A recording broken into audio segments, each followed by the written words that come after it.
Good morning, good afternoon, and good evening, and welcome to our You'll Never Walk Alone WhatsApp group and YouTube channel.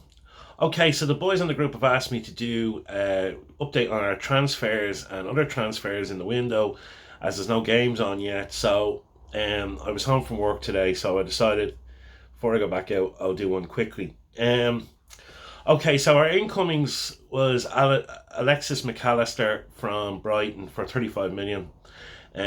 Superb little player. I think he'll make a huge difference to our midfield. Full of running, full of energy. He's a good. He has a good goal scoring record, and he's really good at creating. He obviously won the World Cup with Argentina back at the end of last year. We've got him for a snip at 35 million. It was his buyout clause. I think it goes to about 55 with add-ons, but that's depending on how much he wins with us. Um, a really, really good player, Premier League proven. I think he's going to be a great player for us. I think it's exactly what we needed after the disgrace of Keita and Oxlade-Chamberlain. He's better than both of them put together. So it was obviously a decent addition to the side. Um, After that, we went and jumped on to a surprise for everybody, really. I don't think anyone saw this one coming.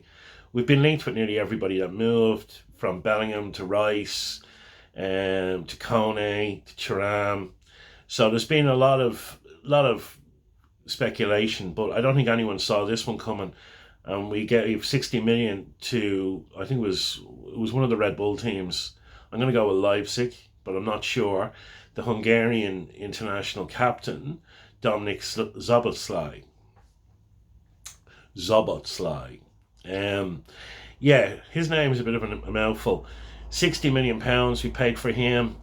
I'm not going to lie, I don't know very much about him until I watched all the videos, but he looks like some player. He's going to give us the box-to-box drive in midfield, along with McAllister. Another excellent addition, better than what we have. His injury record, him and McAllister's injury record, is what's the most impressive for me. I'm a bit sick of signing fucking injured prone players. Thiago's injured all the time. Keita was never but injured. Oxlade-Chamberlain the same.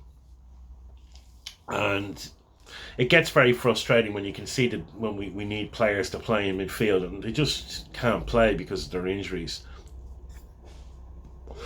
Now, obviously, we lost a lot of players. Obviously, the two I've mentioned. We've also lost Bobby Firmino. We lost Jamie Milner. And, we let one or two go out on loan. Fabinho Carvalho, I think, is one of them. Fabio Carvalho, sorry. So, yeah, they went all out on loan. So I was expecting a few more to come in by now, if I'm being honest. But look, nobody's everybody's only got two players in, so I'm not too stressed yet. We're looking at Romeo Lafayette from Southampton for 50 million. Um, and he was meant to be the one we were looking at along with the defender for the season. Now, obviously, things have changed. The Saudi Arabian League has sort of torched the transfer window for English teams this year, with taking a heap of players out of the league, and they've come after two of ours. So from what I gather, um, Jordan Henderson was offered 700 grand a week, which is a huge amount of money.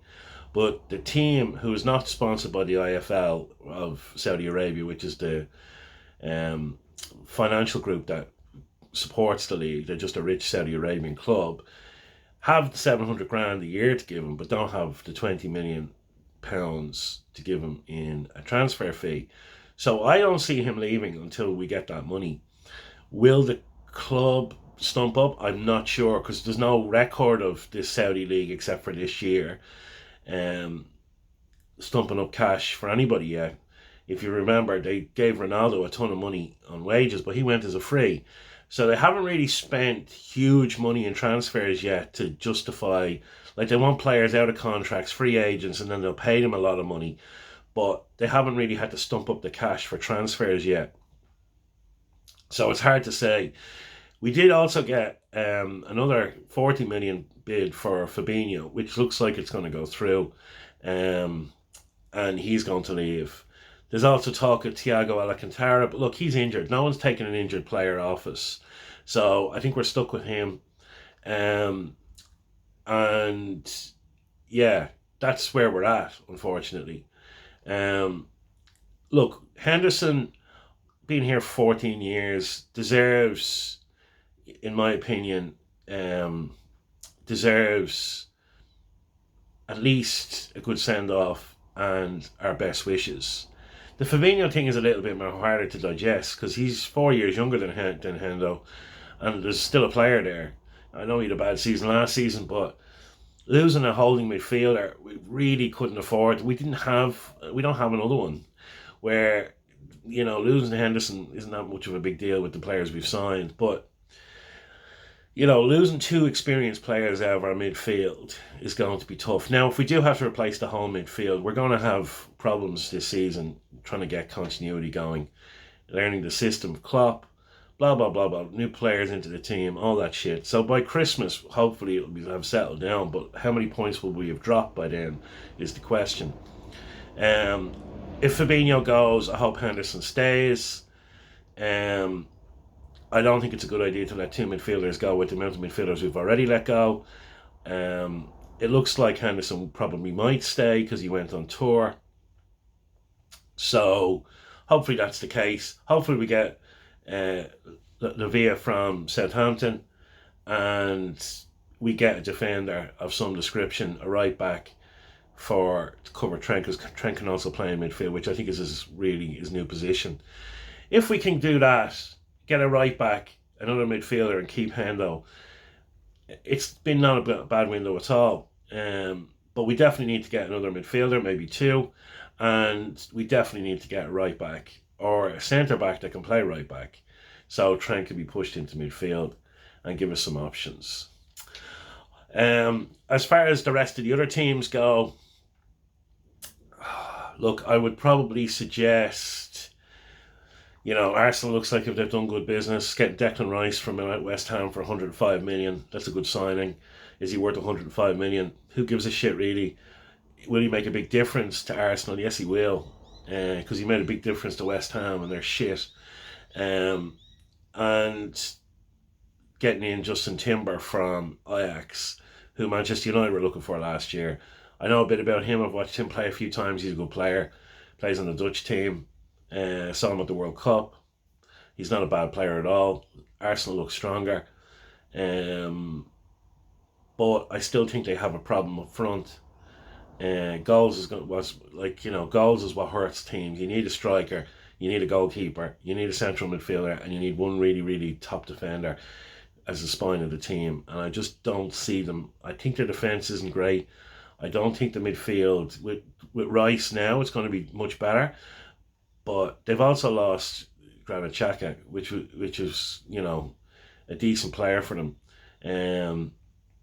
But I do feel that they need a striker to really challenge Man City. Man City, I'm leaving out of this because who cares who they sign? They're so far ahead, it doesn't really matter. They're the team to catch.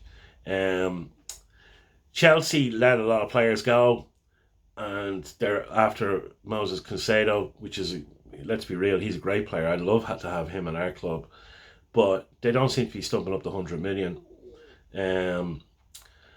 Manchester United, who did they sign? Mason Mount. We dodged the bullet there. I don't rate Mason Mount at all. You can just see the reaction from the Chelsea fans. He was there since he was 6 years old and nobody gave a shit he left.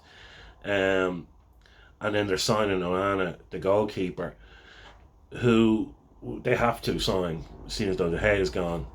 Again, nothing really to worry about. Newcastle have made a couple of signings, but nothing except they've got a midfielder from Italy they paid a lot of money for, and they're in for a really expensive winger. But I don't see them doing too much. I think they will struggle this year, and especially with having Champions League games in midweek. But I don't expect them to get out of their group. I don't expect Manchester United to get out of their group. And to be honest, I don't expect Arsenal to get much further than maybe the second phase of the Champions League. I expect Manchester City to be as strong as they were last season, and it's up to the rest of us to catch up. Um, okay, that's it. Let me know your thoughts. Who do you think we should sign? What do you think? What do you think of the signings we've made already? I'm looking forward to the season. Obviously, it's going to be great to get it back. I think we're not far away. We've just got a couple of players to get in, and I think once we sort out this midfield, a lot more things are going to click into place than they did last year. Um, but I am excited for the new season to start. It was nice to have the break from it, but I am looking forward to it coming back. Okay, let me know your thoughts, and I'll see you soon.